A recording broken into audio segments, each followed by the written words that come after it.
umugambwe uri ku butegetsi wari wasize imbere gutora amahoro n'umutekano n'iterambere. Mbega abo batatowe nabo bari basize imbere iki? Cengetose umuntu azohirahira ngo azane ibyo yaranguye, yamenye amaso abene gihugu abaciye mu ryahumye kugira agaruke mu nyuma nawe ngo aje guca mu ryahumye leta. Uwo muntu leta izomuhana yihanikirije ku buryo azobona yuko nahubwo kumena amaso umwene gihugu atari byo ngombwa, nahubwo igikenewe cyane ari uko muririmbyi nta kintu kiryoshe nko gukora indirimbo ziri ku rwego mpuzamakungu. Umva rero inyishu ibibazo byanyu yabonetse. Malengo Records ni studio nshasha ije kubaha ibyo mwari murindiranye igishika. Tubafitiye abahinyanyuzi mpuzamakungu banonosoye ivya beatmaking, voice recording, mixing na mastering byo ku rwego rwo hejuru. Turakora kandi ama publicity, voice over, dubbing na sound tracks kubakora amareresi. Dukorera mu Kamenge quartier Gikizi kujya gatandatu hepfo ya lycée municipal Kamenge aho benshi bita Limika. Mufisi ico mubaza twakure kuri 68 60 20 96 cyangwa mutwakure kuri 66 21 21 39. Malengo Records ije nk'inyishu y'umuziki w'Uburundi. Amatora ngomwa bishikirije yabaye mu mahoro n'umutekano. Mbere ku magenekerezo ya 10 na 11 umugwiseni ukaba waratangaje ibyavuye mu matora, aho umugambwe CNDD FDD usanzwe uri ku butegetsi waronse intebe zose kuri zose mu nama nshingamateka, eka no ku bitigiri vyabaye ivyo nyene mu nama mpanuzwajambo ya komine. Kuva rero ayo matora bayashikirije, turabona ku mbuga ngurukana bumenyi bamwe bandika babaza ati mbega Burundi bwabugiye gusubira mu ntware y'umugambwe umwe, ngo tukaba dusezeye ngo intware ya demokarasi ishingiye ku migambwe myinshi. Nyakubahwa mushikiranganje wa mbere, abo bantu bafise ivyiyumviro nk'ivyo ni iki muri leta y'u Burundi mubaha icizere cyo tuma bagumana iruhande yabo babona ko imbere yabo hari leta mvyeyi? Ako nakabazo kamba baherutse kwitorera abazobaserukira mu rwego rw'inama nshingamateka hamwe n'inama mpanuzwajambo z'amakomine. Uwaje ikibazo yavuze ati mbega ko twasanze mu nama nshingamateka n'izo nama mpanuzwamajambo z'amakomine abatowe bose ari abo mu mugambwe umwe, ati ubwo ntidushubiye mu ntwaro y'umugambwe umwe?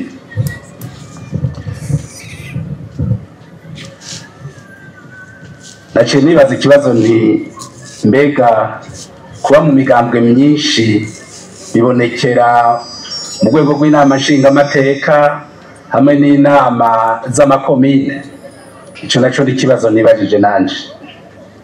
Mbega abo bazi ico kibazo ko dusubiye mu mugambwe umwe n'abene gihugu aribo batoye uwo mugambwe canye n'abasanzwe barongoye iyo migambwe?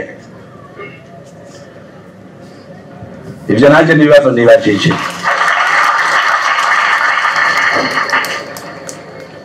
Ivyo bibazo maze kuvyibaza narondeye inyishu, kandi inyishu nayitoye ariyo ngire ntanye. Nasanze ivyo bibazo abariko baravyibaza n'abasanzwe barongoye imigambwe. Nagire rero urongoye umugambwe hanyuma abanywanyi bawe ntibatore imigabo n'imigambi yawe, no kuvuga yuko iyo migabo n'imigambi yawe iba yarataye igihe.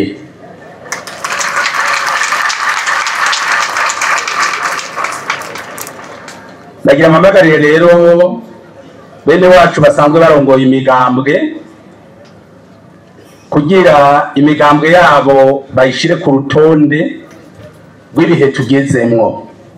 Ntibibaze yuko umurundi ari umwe wahirya y'ejo, wabwira ibyo mubwiye akavyumva uko nyene. Bamenye ko abarundi nabo nyene ubu baciye ubwenge, batora ico babona gifise ico kizobungura. Mbega iyo migambo itatowe yari yasize imbere mu matora imigabo n'imigambi imeze gute? Mbega abarundi imigambi batoye yari imeze gute? Abarundi maze kubona amatora aheze naciye mbona ko abarundi batahuye ibikenewe muri iki gihugu cacu.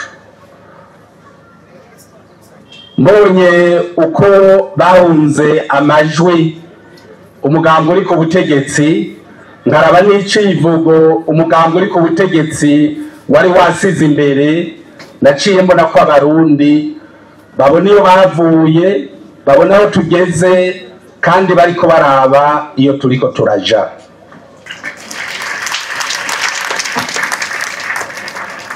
Umugambi uri ku butegetsi wari wasize imbere gutora amahoro n'umutekano n'iterambere. Mbega abo batatowe nabo bari basize imbere iki? Cengetose.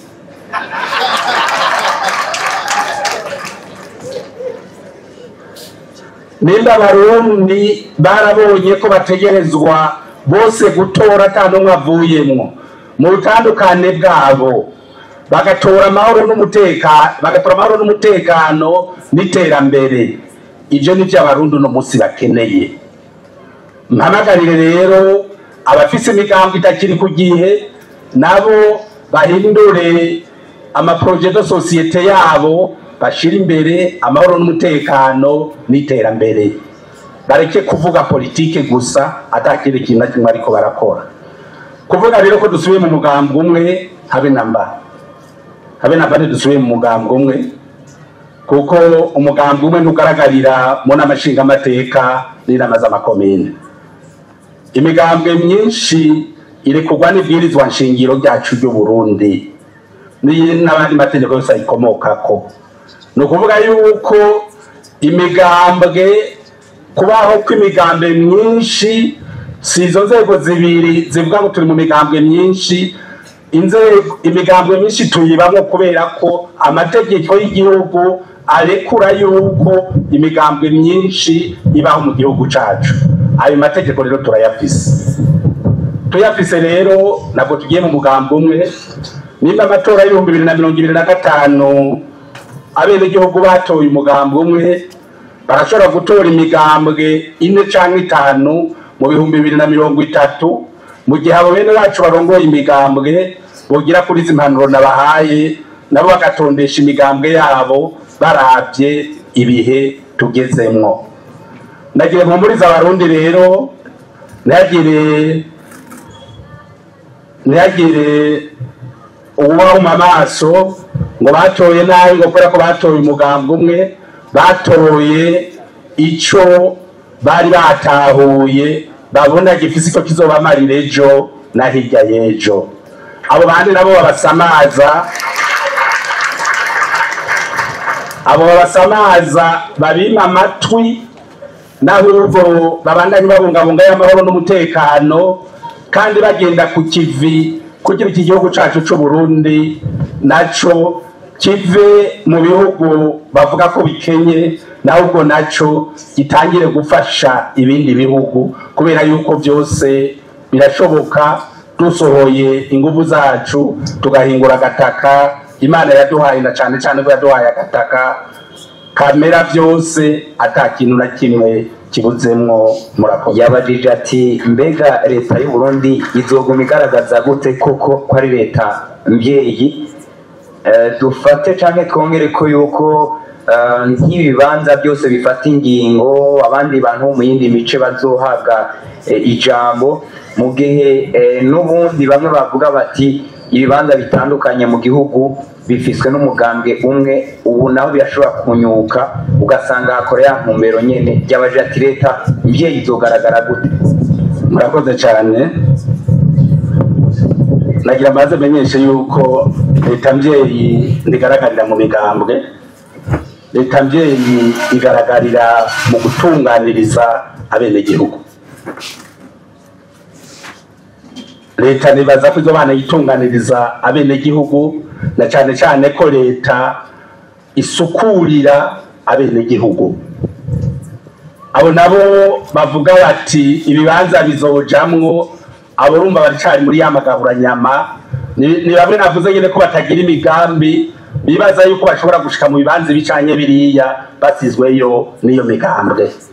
Ako nibaza ko bakwiye gutonda neza bakabona aho tugeze, kuko igihe c'amagaburanyama caraheze. Uno munsi muri leta mbyeyi, leta nkozi, umuntu wese aja mu kibanza kubera yuko hari ico ashoboye, batanaravye ngo ari mu mugambo y'ucanguriya, kubera ko hari ico aje gufasha kugira twese yongere aduteze intambwe iterigana cya gihugu cyifashe kandi giteye imbere mu 2060. Murakoze cyane.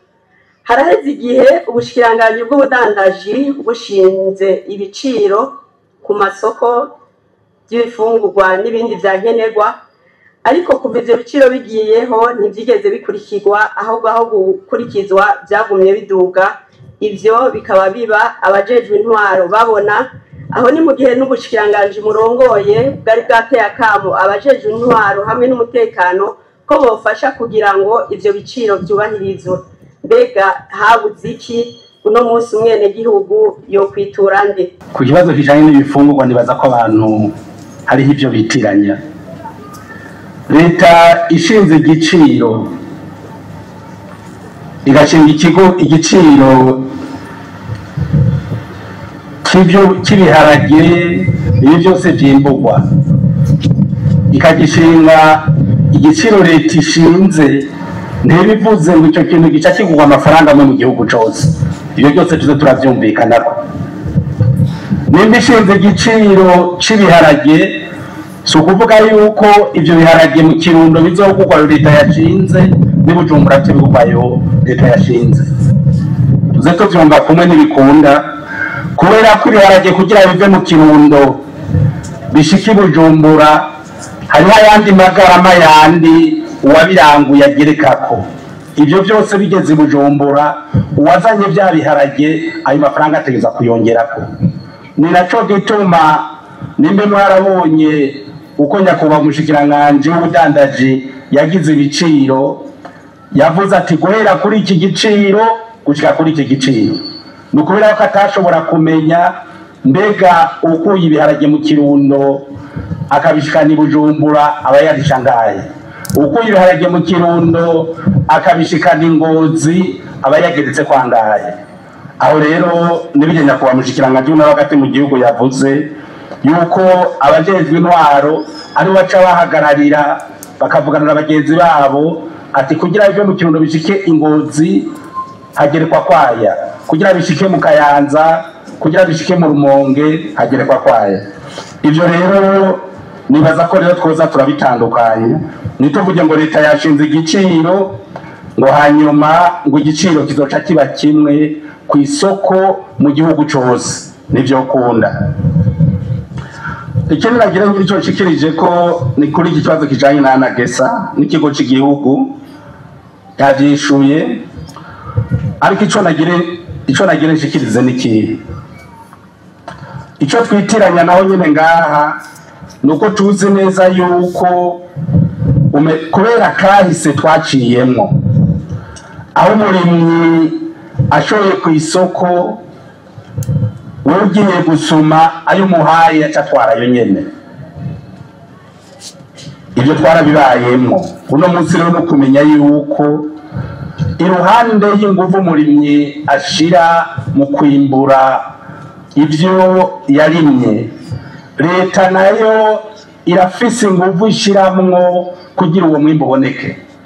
Izo nguvu nazo nizihe? Nimba leta itanga ifumbire ku murimyi ikayitanga ku mafaranga ari munsi y'ibihumbi 40, kaja gafuko leta itanga munsi y'amafaranga ibihumbi 40, nukumenya ko atagukwa bijya ibihumbi 40, kavuga amafaranga arenga ibihumbi 100, ayarenga ko yandi yose leta niba yayarihiye wa murimyi. Nuko rero umunyabanga ntayikazo babishikirije mu gushinga igiciro, leta ibanze karaba mbega inguvu zagiyemwo kugira twimbure ikiro kimwe c'iki giterwa zingana gute, igaharura neza ikavuga iti ikiro kimwe kugira kimbugwe catwaye uburyo bungana gutya. Inguvu z'umwenegihugu yimbuye iki kiro kimwe nazo tuziha amafaranga angana gutya. Niko leta rero icishinga ibiciro. Ariko iki kigo mwavuze ngo akarusho cazanye n'akahe, n'akarusho gakomeye cyane. Muribuka neza yuko iki kigo kikijaho ikiro cy'ibigori cyariko kigurwa amafaranga 300. Iki kigo kigiye gutangira kugura ikiro gisakija ku 600.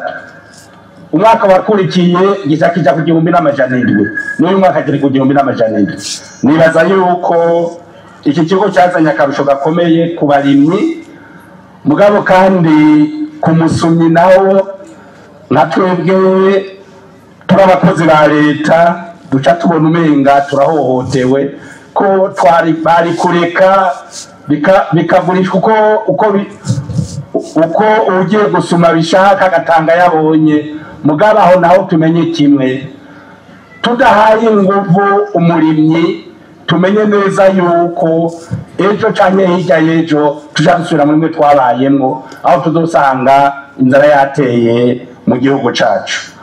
Impanuro rutanga ngaha rero nuko nimbe turabasumye nk'abakozi ba leta, dusume dukora ya masaha duhamagarirwa y'akazi ka leta, mugabo na twebwe tuje mu kugwiza umwembo. Imana mu kurema umuntu yabanje muremera isi, hama imubwira iti ndagusize kuri iyi si kugira uyihingure.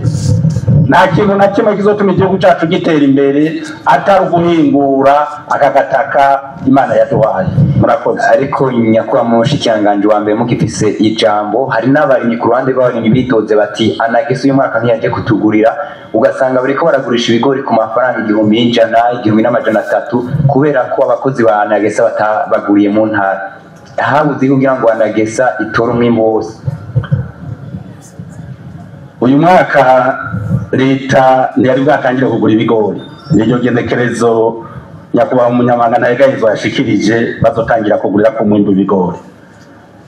Ikibazo abarimyi leta kugira igura ibigori nkuko nabishikirije mu ijambo ry'intangamarara, ibanza kuraba ko ivyo bigori byumye.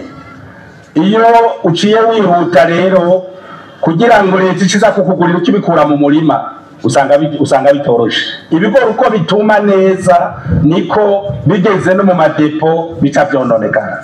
Leta rero uyu mwaka ntiyari bwatangire kugura ibigori, igiye gutangira kubigura kuri iryo gendekerezo yashikirije.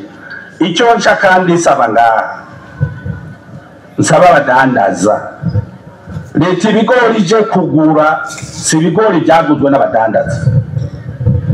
Leta ije kugura ibigori by'abarimyi bavyirimiye, berekana naho bavyimbuye barabirimye.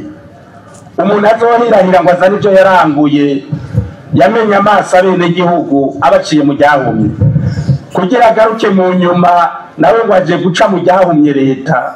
Uwo muntu leta izomuhana yihanikirije ku buryo azobona yuko nahubwo kumena amaso umwenegihugu atari byo ngombwa, nahubwo igikenewe cyane ari uko nawe agenda agafata isuka nawe akarima, akamenya ico cuya umwenegihugu abira ariko ararima, nawe ko izo nguvu zikeneye izo nguvu zikeneye akavuna musase kugira uwo mwenegihugu abandanye nawe afise umwete wo kubandanya agwiza umwimbu. Murakoze.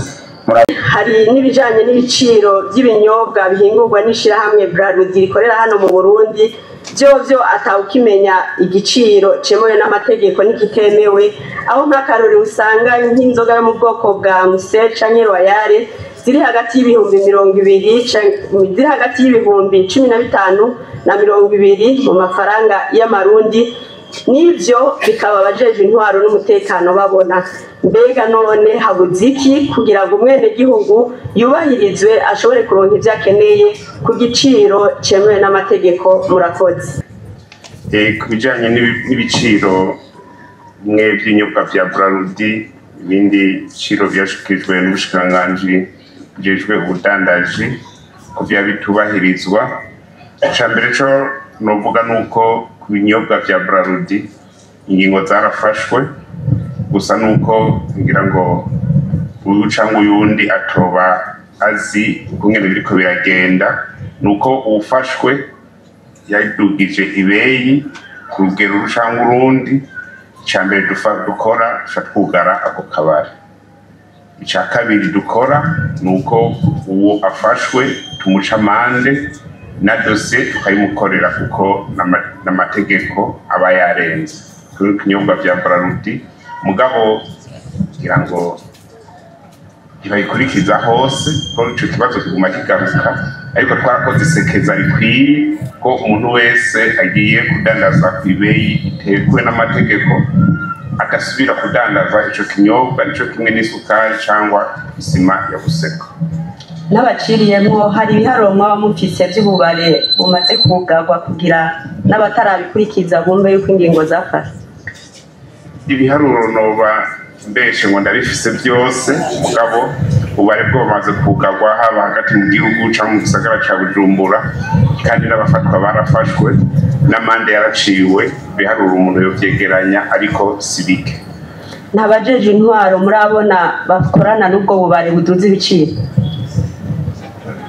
Kenshi twasanze abajejwe intwaro bo ku rwego hasi, cyane cyane abakuru b'amakartier n'abakuru b'imitumba, twasanze kenshi aribo babakingira ikibaba. Ibu rero twafashe ingo ko n'ubu tuzosubira gufata tumenye atari bujejwe intwaro yabitubwiye ko kenshi tubihabwa n'abaguzi bagiye kugura bakabima cyangwa bakabadugirizako. Dusanze umukuru w'umutumba cyangwa umukuru wa quartier cyangwa chef de zone bibereye aho hantu ntabitubwire, ukuvuga ko twiketse ko babashikiranye mu ubwo bugizi bwa nabi, ko twe twitugize bwa nabi. Ico rero ni intumbero babura amatari bahawe, kandi abo baciye bayishikiriza ba musante Nyamiramabi. Ico barakizi. N'ejo bundi nta misi ine irahera hari uwafashwe mu Rubirizi ariko abikora gutyo ko no guhunga yaciye ahunga kuko yabonye ibuga yakabare kiwe aca arahunga. Ico bose bimenya ko kuduza ibeyi ku rugero rutatanzwe n'ababijejwe ari icaha, ni kumwe mwita mu Gifaransa speculation. Umuntu arabihanirwa kandi ku rugero rungana n'icaha yakoze. Ku bijanye n'ibiciro by'ibifungurwa byatanzwe na nyakubahwa umushikiranganji w'ubudandaji, ibyo biciro twafashe kete turabikira babura amatari kugira babikurikize. Nabo ku rugero rw'iwabo barabinditse mu makomine kugira bibandanye bikurikizwa umwe wese ahaherereye. Rero tugomba tugire evaluation muri no misi, turabe tugire umwihwezo, turabe ko by'ukuri byakurikijwe. Aho uzosanga byaragoranye tubaze abajejwe intwaro n'Inyamiramabi ingene byagenze.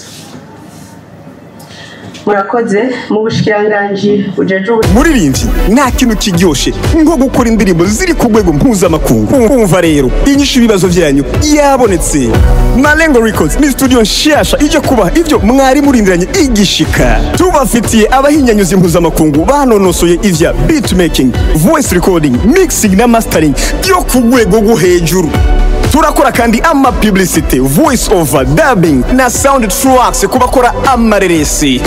Dukorera mu Kamenge, quartier Gikizi, kujya gatandatu hepfo ya lycée municipal Kamenge, aho benshi bita Limika.